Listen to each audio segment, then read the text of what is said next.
जय हिंद दोस्तों, स्वागत है आप सभी का हिंदुस्तानी क्लासेज यूट्यूब चैनल में। दोस्तों, इस वीडियो में हम देखेंगे कक्षा 10 वालों के लिए विज्ञान के कुछ महत्वपूर्ण प्रश्न जो कि ऑब्जेक्टिव टाइप हैं, यानी बहुविकल्पी टाइप प्रश्न हैं और ये जैव प्रक्रम नामक चैप्टर से लिए गए हैं। तो आप समझ सकते हो ये वेरी इंपॉर्टेंट है और इन्हीं में से आपके बोर्ड एग्जाम में कोई ना कोई जरूर आएंगे। तो 9 क्वेश्चन मैंने लिए हैं जो कि आपको तैयार कर लेना है। तो चलिए देखते हैं। पहला क्वेश्चन है, स्टूडेंट अगर आप इसको तैयार कर लेते हो तो समझ लो बहुत ही अच्छी बात है, ठीक है, और बिल्कुल सिंपल है।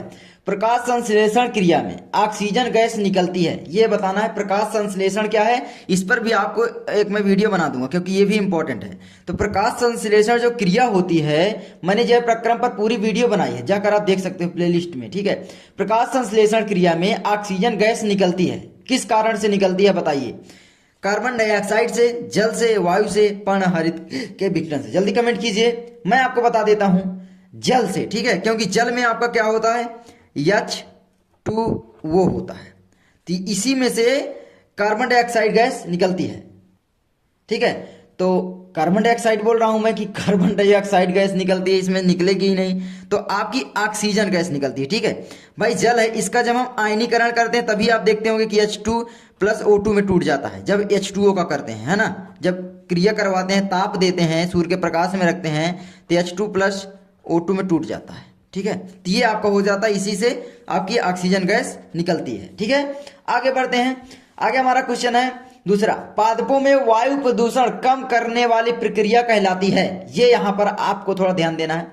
पादप में जो वायु प्रदूषण है वो कैसे कम होता है, ये बताइए। हमारा जो वायु प्रदूषण है हमारे वायुमंडल का, वो किस प्रकार से कम होता है, तो वो आप बताइए जल्दी। देखिए, पादप जो है वो हम क्या करते हैं भाई, ऑक्सीजन लेते हैं और कार्बन डाइऑक्साइड छोड़ते हैं। कार्बन डाइऑक्साइड पुनः हमारे पौधे ग्रहण करते हैं, फिर हमको वो ऑक्सीजन देते हैं, मतलब चक्र चलता रहता है। हम मतलब हम पौधे के लिए एक जीवन दायी हैं और पौधे हमारे लिए, क्योंकि दोनों के बिना जीवन अधूरा है, चाहे पौधों का हो चाहे मनुष्य का हो। तो इसी तरीके से यहां पर बोला गया कि पादपों में वायु प्रदूषण कम करने की कौन सी प्रक्रिया होती है, तो वो प्रक्रिया आपकी श्वसन, सॉरी यहां पर मैंने क्या लिख दिया है, श्वसन, ठीक है, प्रकाश संश्लेषण, वाष्पोत्सर्जन, प्रोटीन संश्लेषण। क्या हो सकता है, तो यहां पर आपका है वाष्पोत्सर्जन, ठीक है, क्योंकि भाई वाष्पोत्सर्जन का मतलब है जब आपका पानी वाष्प में बनता है तभी आपकी ऑक्सीजन निकलती है। भाई जल से ही तो ऑक्सीजन निकलती है, जल से। तो ये पानी जब वाष्प में बदलता है पत्तियों के स्टोमेटा में जाके, तब आपका बनता है। मैंने पूरा समझाया हुआ है, अगर आप समझे होंगे तो आप समझ रहे होंगे। आगे आगे आपका क्वेश्चन आता है, वायु में वृक्क एक तंत्र का भाग होता है जो संबंधित है। किसमें का भाग है और किससे संबंधित है? पोषण, श्वसन, उत्सर्जन, परिवहन। तो यहां पर मैं आपको बताना चाहूंगा भाई, जो वृक्क है वो उत्सर्जन के काम आता है, ठीक है। वृक्क एक अंग है जो उत्सर्जन मतलब समझ रहे हो, जो पदार्थ वेस्टेज पदार्थ हैं उनको शरीर से बाहर निकालना ही उत्सर्जन कहलाता है। तो हमारा वृक्क जो है शरीर से बाहर उस पदार्थ को निकालता है, हमारा जो मल बोल लीजिए, मूत्र, ठीक है, ये सब। आगे, पादपों में जाइलम का कार्य होता है। पादपों में जो जाइलम ऊतक होता है उसका क्या कार्य होता है? यहां पर बोला जाइलम और फ्लोएम, दो ऊतक मेन होते हैं। आपसे जाइलम और फ्लोएम ऊतक के बीच अंतर भी पूछ सकता है, इसकी वीडियो जल्द आ जाएगी। पादपों में जाइलम का कार्य क्या होता है? उत्सर्जी वर्ज्य पदार्थों का संवहन, बिल्कुल नहीं। जल का संवहन, हाँ हो सकता है, ठीक है, जल का संवहन। भोजन का संवहन बिल्कुल नहीं, क्योंकि ये फ्लोएम ऊतक करता है और अमीनो अम्ल का संवहन नहीं करता। तो देखिए, अगर आपसे पूछे कि भाई पादपों में फ्लोएम का कार्य होता है, तब लिखेंगे आप भोजन का संवहन, ठीक है। इसका जस्ट मतलब वो भोजन को विभिन्न भागों तक पहुंचाता है, और जाइलम जल को। देखिए, इसमें से आप याद कर सकते हैं, जा इसमें आ रहा है, जाइलम, ठीक है, मतलब जलम, जलम, जलम, जलम जले जलामी, ठीक है। आगे तो आगे हम बढ़ते हैं। तो हमारा अगला क्वेश्चन है, जल में घुलनशील है। जल में क्या घुलनशील है ये बताना है। Vitamin A, vitamin D, vitamin के, विटामिन सी, यानी है अगर हम पूछें कि भाई जब हम जल पीते हैं तो हमको कौन सी विटामिन प्राप्त होती है, क्योंकि भाई जल में घुली है तो हमको अंदर जाएगी ना, तो वो है विटामिन आपकी विटामिन सी। आप देखते होंगे आंवला जो होता है उसमें विटामिन सी पाया जाता है, ठीक है, आंवला। तो ये आप कह लीजिए खट्टे पदार्थों में पाया जाता है। आगे बढ़ते हैं। शुद्ध रुधिर को शरीर के बाहर ले जाती है। ओ, यहां पर थोड़ा गलती हो गई दोस्तों मुझसे लिखने में, कि शुद्ध रुधिर को शरीर के बाहर ले जाती है, शरीर के विभिन्न भागों तक पहुंचाती है, ये हम उसको लिखना चाहिए था। शुद्ध रुधिर को शरीर के विभिन्न भागों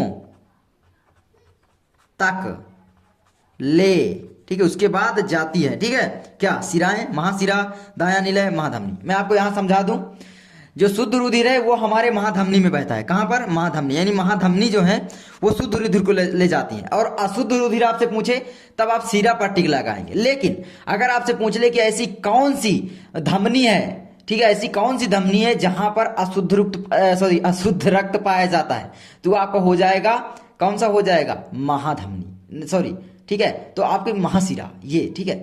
तो उसमें शिरा में देखिए अशुद्ध रक्त पाया जाता है, लेकिन क्या है, शुद्ध रक्त कहाँ पाया जाएगा? महाशिरा में, ठीक है, महा अगर लगा दी जाए तो ये आग का हो जाता है। आगे बढ़ते हैं। आगे हीमोग्लोबिन का प्रमुख कार्य होता है, तो क्या आप बता सकते हैं हीमोग्लोबिन का प्रमुख कार्य क्या है? प्रजनन में सहायक, रुधिर को रंगहीन करना, ये बिल्कुल नहीं भाई, प्रजनन में सहायक ये क्या है? जीवाणुओं को नष्ट करना, हाँ ये हो सकता है। ऑक्सीजन का परिवहन, ये भी हो सकता है, ऑक्सीजन का परिवहन भी करता है हमारा हीमोग्लोबिन, ठीक है। हमारा ऑक्सीजन हीमोग्लोबिन में क्या है कि भाई, तभी इसका नाम हीमोग्लोबिन पड़ता है क्योंकि इसमें ऑक्सीजन घुली हुई होती है। तो आप इसको भी बोल सकते हैं, लेकिन इसका मेन आंसर जो होगा ये होगा, ठीक है। अगर ये दोनों दिए तो आप इसमें टिक लगाएंगे, लेकिन अगर ये नहीं दिया है तो आप फिर आराम से इसमें लगा सकते हो, ठीक है। ऑक्सीजन का परिवहन भी कर सकता है। परिवहन का मतलब यार, परिवहन विभाग जानते हो, जो बस चलती है एक स्थान से दूसरे स्थान तक कुछ चीज ले जाना ही परिवहन कहलाता है, ठीक है। तो ये परिवहन कहलाता है, समझ लो। आगे, रक्त का थक्का जमाने के लिए आवश्यक है, क्या आवश्यक है? जो रक्त का थक्का होता है जमाने के लिए, भाई जब हमारी चोट लगती है तो रक्त का थक्का जम जाता है। रक्त का थक्का नहीं जमेगा तो आप समझ लीजिए कि पूरा हमारा रक्त ही बह जाएगा, तो फिर हमारी मृत्यु तक हो सकती है। तो इसीलिए रक्त का थक्का तुरंत बन जाता है, आप देखते होंगे, ठीक है, तुरंत। तो ये रक्त का थक्का जो होता है NaCl के कारण होता है, या थ्रोम्बिन के कारण, या K यानी पोटेशियम के कारण, या Ca यानी कैल्शियम के कारण। आपसे हिंदी में भी लिखा आ सकता है कि भाई सोडियम क्लोराइड, पोटेशियम, कैल्शियम, ऐसे, ठीक है। तो मैं बताना चाहूंगा थ्रोम्बिन के कारण होता है, ठीक है, थ्रोम्बिन के कारण। आगे बढ़ते हैं। हीमोग्लोबिन महत्वपूर्ण भूमिका निभाता है, किसके कारण हीमोग्लोबिन महत्वपूर्ण भूमिका निभाता है? आप यहाँ पर थोड़ा देखिए, उत्सर्जन में, श्वसन में, पाचन में, वृद्धि में। तो भाई श्वसन में ही तो होगा ना, श्वसन, परिवहन, ये सब में, ठीक है। हीमोग्लोबिन भाई ऑक्सीजन का परिवहन भी करता है, श्वसन में भी भूमिका निभाता है, क्योंकि ऑक्सीजन हमारे विभिन्न भागों तक पहुंचाता है। तो ऑक्सीजन रहेगी तभी तो हम श्वसन कर पाएंगे। श्वसन का मतलब है एक प्रकार जीवित रहने की प्रक्रिया, ठीक है, बस सिंपल। तो ये आपका है, आई होप आपको ये अच्छा लगा होगा। और हम फिर जल्द ही मिलते हैं नेक्स्ट वीडियो में आपको धमाकेदार वीडियो के साथ। तब तक के लिए जय हिंद।